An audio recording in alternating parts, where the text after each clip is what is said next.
Hello મારી YouTube family, હોળીની બધાને ખૂબ ખૂબ શુભકામના. અને જો મારા નૈત્રીબેને ઓલો ઝૂલો કઢાવીને આ ઝૂલામાં બેસી ગયા છે ને અમે આ બધું શાંતિથી જોઈએ છીએ. પછી મને લાગી હતી ભૂખ એટલે મેં એક ગ્રીન જ્યુસનો ગ્લાસ લઈ લીધો અને ત્યાં તો આ બધા આવી ગયા ગાંઠિયા ખાવાનું. પછી મેં વાસણ ઉટકી નાખ્યા, વાસણ ઉટકી નવરી થઈને સીધું આ બધું ઠેકાણે કર્યું, કારણ કે ધાણી ને મમરા ને ખજૂર ને દાળિયા ને પિચકારી ને કલર ને એટલું બધું આ ઉતાસણીનું બધું ભેગું કર્યું હોય.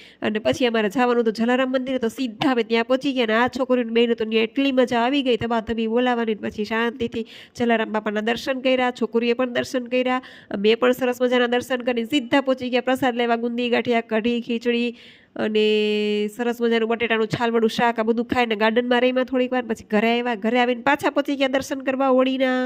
અને હોળીના દર્શન કર્યા, પરિક્રમા કરી, શ્રીફળ ચડાવ્યું. અને નેત્રીને તો એવો તપારો લાગતો હતો ને તો એને મારી ચૂંદડી ઓઢાડી દીધી. અને પછી દર્શન કરીને બધા ફોટા બોટા પાડ્યા, વિડીયા ઉતાર્યા. અને પછી આપણે ગુજ્જુઓને ગરબા તો પહેલાં હોય ભાઈ. મળીએ નેક્સ્ટ વિડીયોમાં. લાઈક, શેર અને સબસ્ક્રાઈબ.